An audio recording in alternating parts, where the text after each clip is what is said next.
One of the biggest things most people do wrong in frugal living is they don't get creative. Get my top 10 creative frugal living tips and supercharge your frugal living journey today.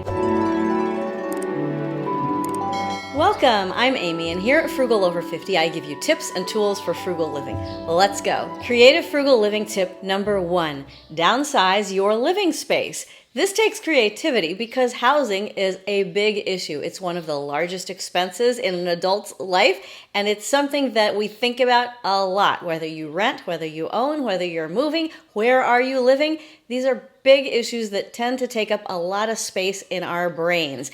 And I am telling you that if you want to get creative about your frugal living journey, consider going smaller. It's possible that you're already living in quite a small space. If that's the case, pat yourself on the back because well done.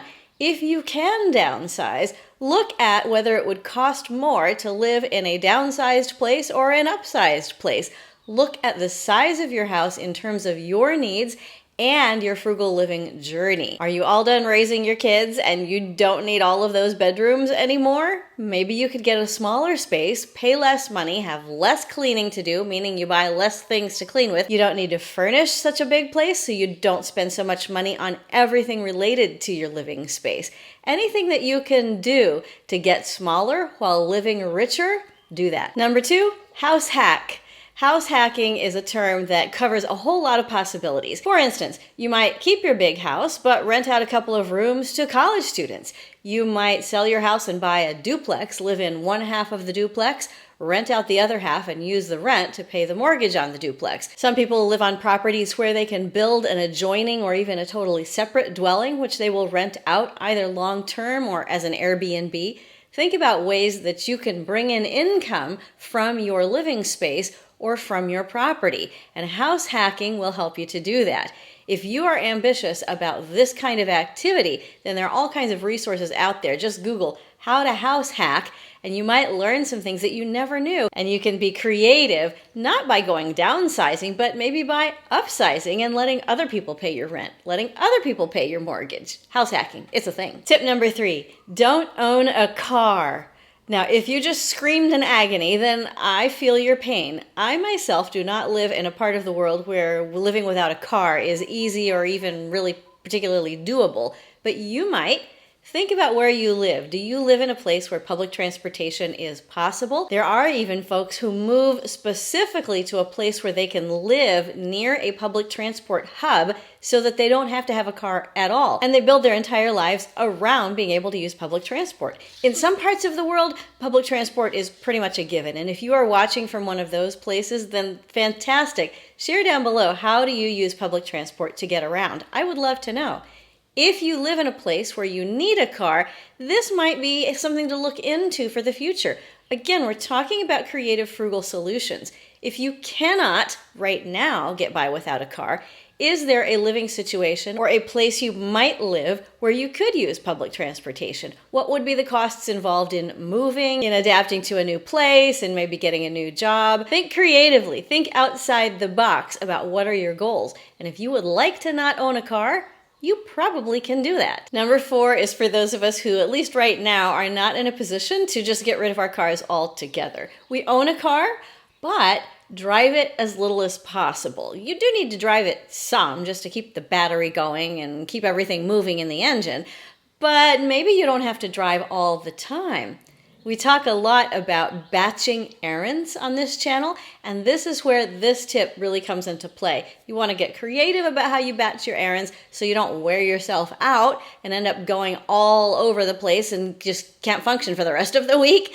But you do want to think about, what could I organize so that when I go out, I take care of 3, 4, 5, 6 things at once, and then I don't have to keep going back out again and again and again. I know that many people have taken this on board during the pandemic, and you may be thinking, do I still have to do it? Well, no, you don't, but it is a creative way to keep your frugal living journey going.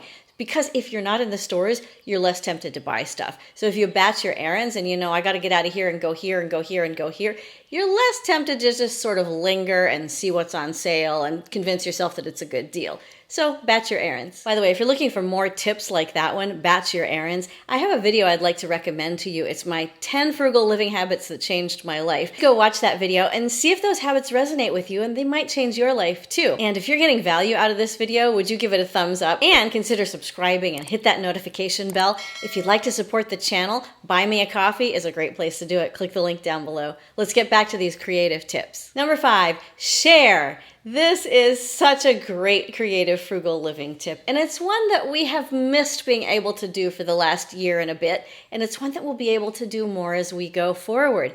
What do you have that you can share? Do you have a particular skill that you could contribute to your family and to your community? Would you like to deliver cookies? Would you like to help with home repairs? Would you like to share fashion advice? Would you like to take people on guided tours? What would you like to share with the people around you? And can you make friends with people who also like to share? Some of you have talked to me about your community's no-spend groups, which communicate with each other on social media and share resources. So if you have something that you don't need, you go to the social media site for the no-spend or buy-nothing community in your area, and you say, I have this, who wants it? Somebody comes to get it. And someone else might put something up on the site that you want, and you could go get that. So you're sharing goods, you're sharing services, and you're making new friends. It's a win-win. Number 6, start a side hustle.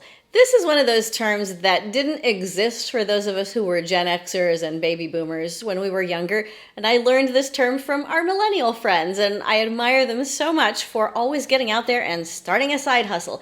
I have always had a side business, and calling it a side hustle gives it just that little extra spark that I absolutely love. Think about a side hustle that will share a skill that you have or some way that you can make some extra money that doesn't cost you a whole lot. My favorite way is YouTube combined with teaching music lessons.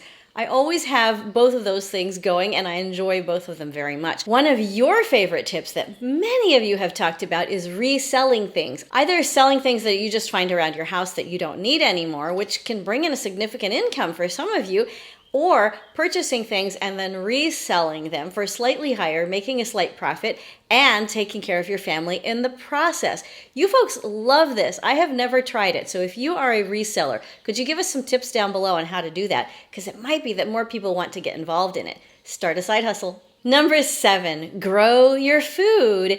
This is something that you folks have been encouraging me to do for a long time, and I haven't quite yet bit the bullet. So I'm going to rely on things that you have told me about growing food.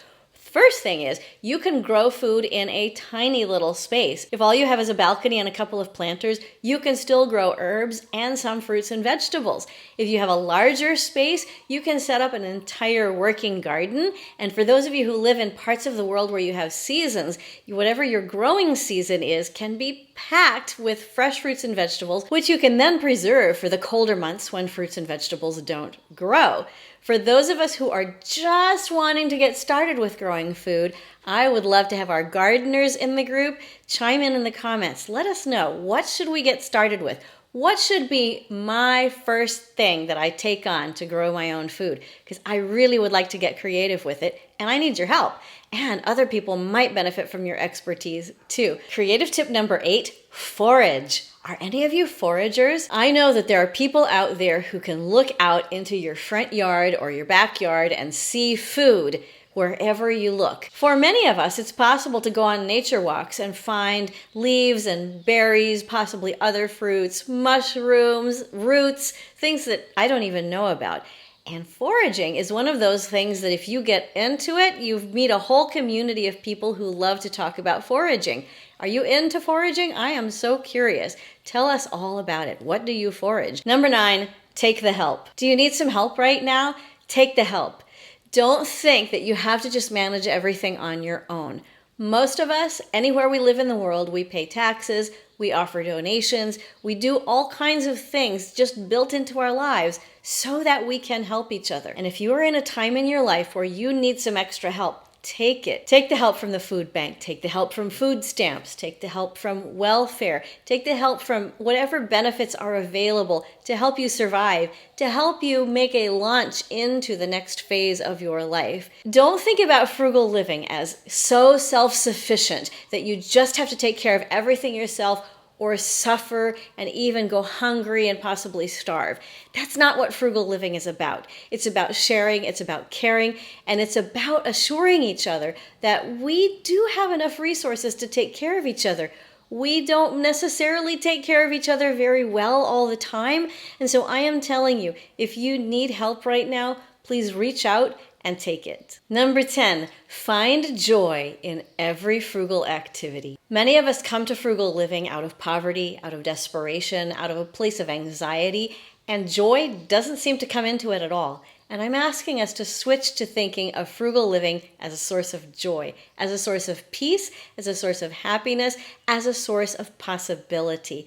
Frugal living gives us choices in life. Frugal living gives us options. Frugal living asks us to be creative in our lives. And what is more wonderful than being creative and living a life of creative joy? If you've been struggling with finding joy in frugal living and finding possibility in frugal living, I would love to encourage you to click on the playlist that I'm linking above here on frugal living. I have quite a few videos for you that will help you look at frugal living in a whole new way and choose frugal living strategies that will really give you a sense of possibility and a sense of hope and a sense of peace in your life, both financially and just overall in your everyday existence. Carlos Santana, the world-famous guitarist, said this about joy: "If you carry joy in your heart, you can heal any moment." Wherever you are on your frugal living journey, take the next step, knowing that you are not alone. I am so proud of you. Live frugally, change your life, and together we will change the world. I can't wait to see you again soon. Bye-bye.